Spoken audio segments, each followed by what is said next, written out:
Damos la bienvenida al doctor José Ramiro Cruz.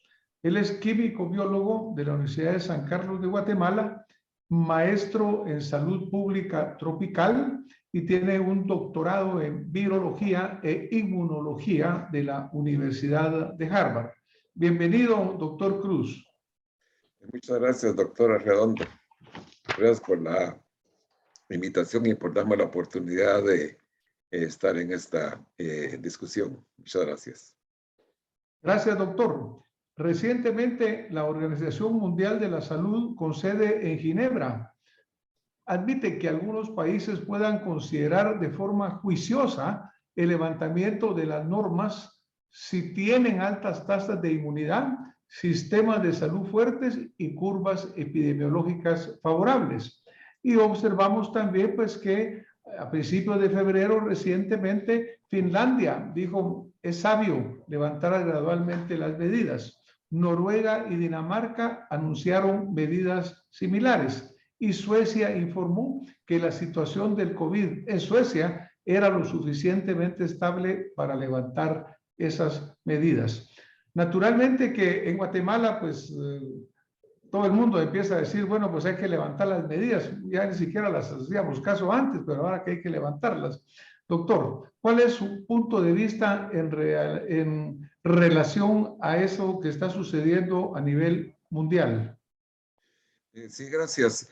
Yo creo que es importante reflexionar, doctora Redondo, que las medidas que se están levantando en algunos de los países europeos tienen que ver con lo que es la llegada de extranjeros al país, lo que es abrir las fronteras realmente a países que también tienen altas tasas de vacunación y que se están viendo reducidos sus números de casos.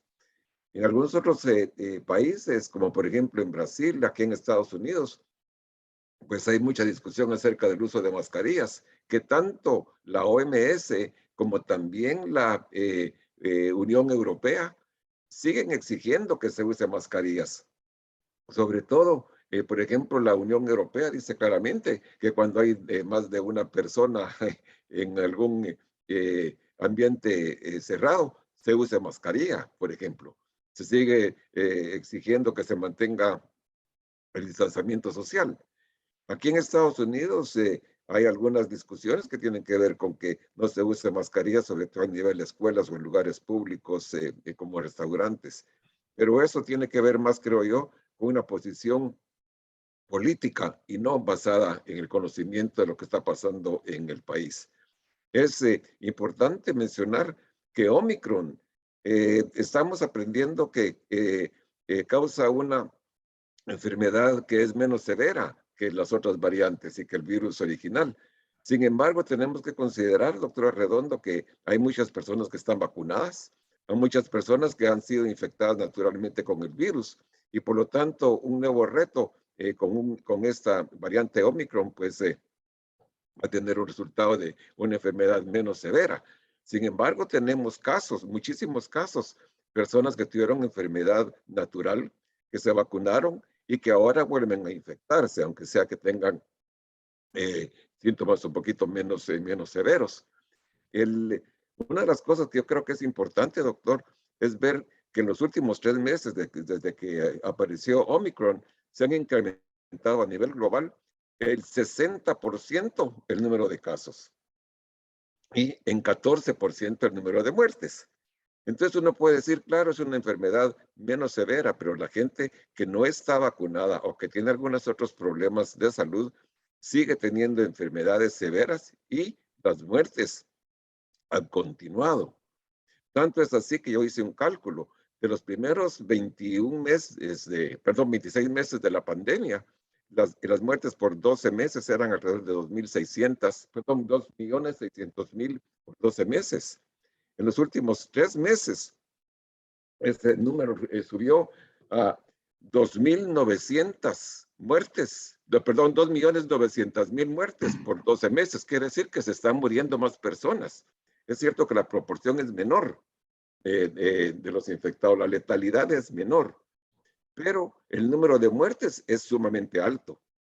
Entonces yo creo que tenemos que ver que no solo es evitar infecciones, porque las personas que no se infectan obviamente no se van a enfermar. Y las que no se enferman, pues no se mueren.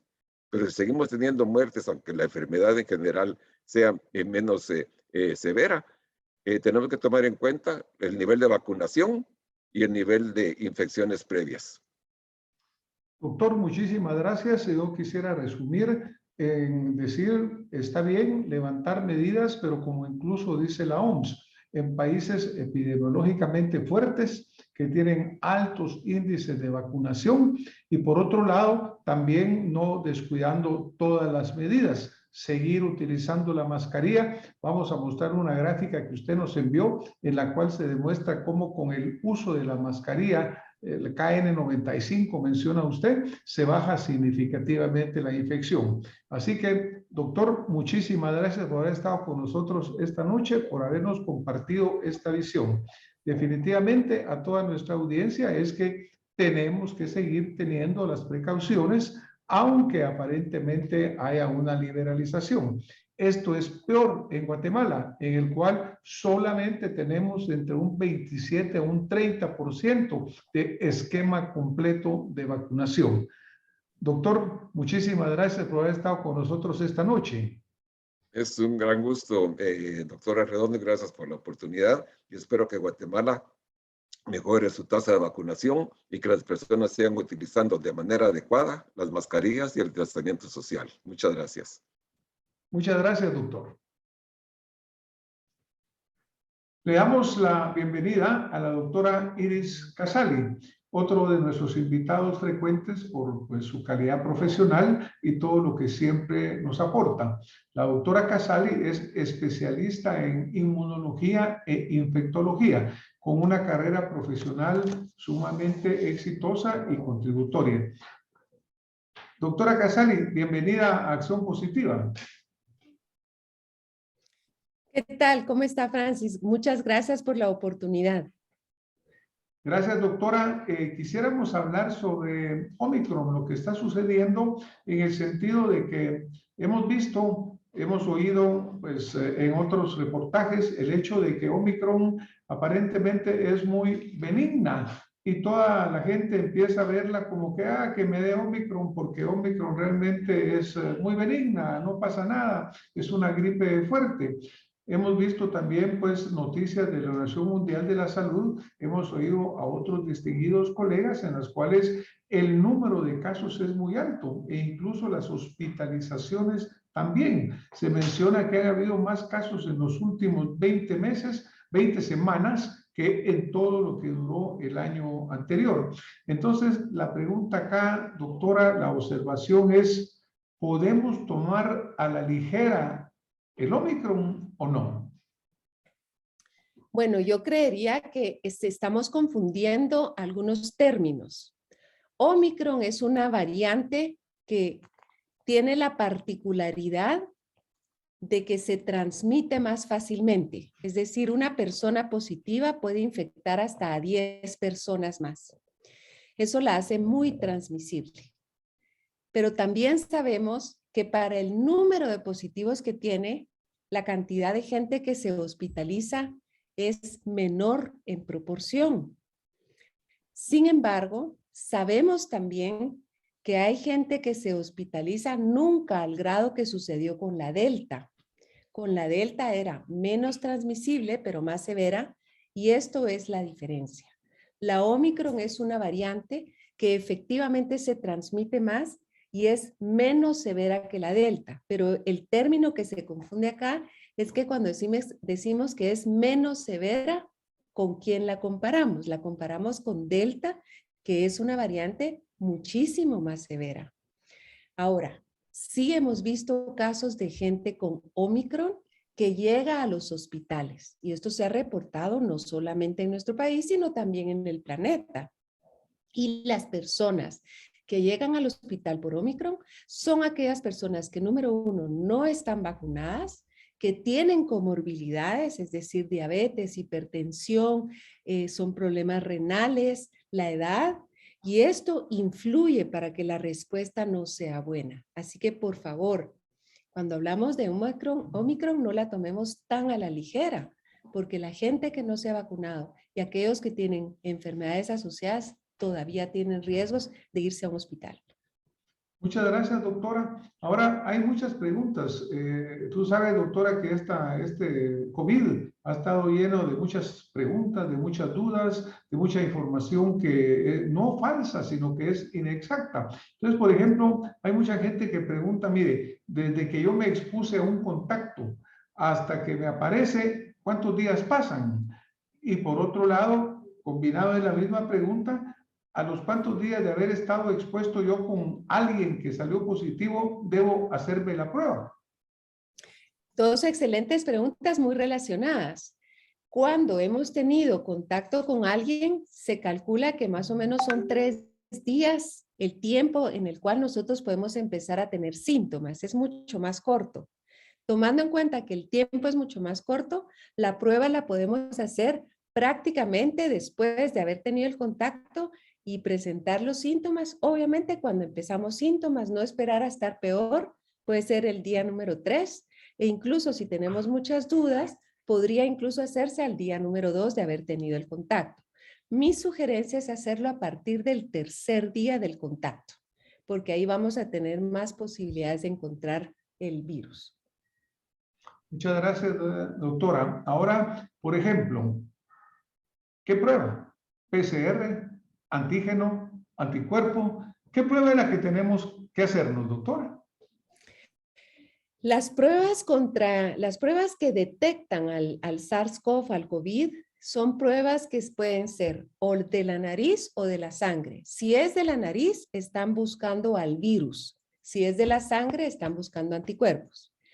Para detectar al virus, lo más sensible, lo más preciso es la nariz, es hacer hisopado. Y el hisopado puede ser antígeno o PCR, para tener más precisión, más posibilidad de pescar el virus, es PCR. Recomendación entonces, prueba de PCR cuando tenemos la sospecha de tener el virus. Gracias, doctora. Ahora, una vez que la gente ha dejado de tener sintomatología, ¿cuánto tiempo después de el inicio de la enfermedad, de que se le detectó que era positivo, cuánto tiempo después debe pasar para que vuelva a hacerse y ver si ya se negativizó o no? Hoy en día ya no se recomienda hacer las pruebas de control para ver si se negativizó la prueba. ¿Y por qué razón?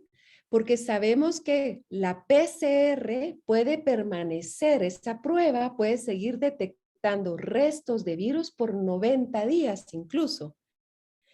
Y quiero que veamos para qué sirve hacerse las pruebas. Las pruebas sirven para saber si uno está enfermo por el virus cuando uno empieza y número 2, cuando uno ya quiere saber si uno va a seguir contagiando a los demás. Hoy sabemos que la cepa original y la variante Delta, al cabo del día número 11, dejan de ser transmisibles. Entonces, cuando estamos haciendo hisopados, estamos encontrando únicamente restos o pedacitos del virus que ya no son contagiosos. Con la Omicron, creemos que esto se reduce y hay algunos estudios que están evidenciando que al día número 6 podría ser que ya no sea transmisible. Faltan todavía revisar bien estas informaciones. Pero eso nos hace a nosotros creer que estar haciendo hisopados después de haber estado enfermo no tiene sentido porque lo que estamos detectando son restos virales, no estamos detectando infectividad. Por lo tanto, ya no se recomienda hacer pruebas. Gracias, doctora. Una pregunta rápida, ya el tiempo se nos está cortando. Creo que ya la platicamos alguna vez. Países como Austria han puesto obligatoria la vacuna. Otros países como Canadá lo intentaron para cierta área y pues una gran protesta popular. Todavía tienen bloqueados la ciudad de Ottawa y los puentes, etcétera. En tu opinión, ¿la vacuna debería ser obligatoria u opcional? Yo, desde el punto de vista de salud, yo sí creo que el tomar medidas drásticas en una pandemia hace la diferencia. Pienso que hubiese sido en su momento adecuado tener este pase de vacunación. Yo sí creo eso desde el punto de vista de salud. Pero también temo que estas medidas que creemos que en este momento son útiles y son correctas para abordar una pandemia, pueden también sentar precedentes para lo que es la libertad individual. Yo creo que más que todo debiese hacerse un hincapié en que no estamos solos en el mundo y pertenecemos a una red. Mi decisión de vacunarme es mi decisión individual con un impacto público y social. Si yo tomo una decisión, es mía, pero impacta a mi alrededor.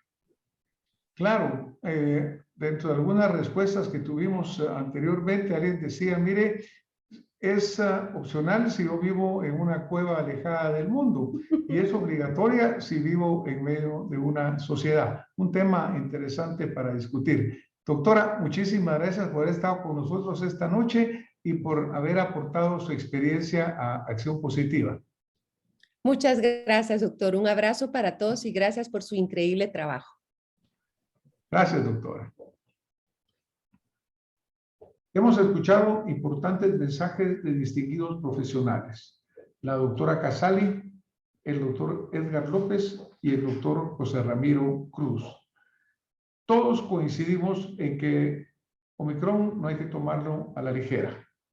Definitivamente es más contagioso, probablemente menos letal. Sin embargo, por la cantidad de pacientes que se contagian, pues obviamente está llevando pacientes a los hospitales. Sobre todo en países con sistemas públicos de salud muy débiles, como somos nosotros en Guatemala, en países como nosotros, que tenemos una bajísima vacunación, la peor de Latinoamérica, de acuerdo a las estadísticas, pues es una gran diferencia, como compararnos con países como Noruega, como Alemania, como Francia, en los cuales la vacunación es mayor. Sin embargo, estos países tampoco están liberalizando totalmente, porque están poniendo restricciones. Usted puede estar sin mascarilla, si así lo desea, en áreas públicas, pero en áreas cerradas las tiene que utilizar. Simplemente sigamos la lógica, sigamos el sentido común, no nos expongamos más allá de lo necesario. Ciertamente el Omicron es menos letal, pero igualmente contagioso. Probablemente la pandemia se va acercando a su final, de acuerdo a lo que consideran autoridades sanitarias de diferentes partes del mundo. Pero, como decimos en Guatemala, en lo que se averigua, nosotros sigamos tomando todas las medidas necesarias, particularmente, como reitero, en un país con tantas debilidades. Hagamos un llamamiento a nuestras autoridades a que sigan vacunando. Lastimosamente están a punto de vencerse vacunas que deberían de ser aplicadas. Gracias por haber estado con nosotros esta noche. Nos vemos la próxima semana en otro programa de Acción Positiva. Muchas gracias.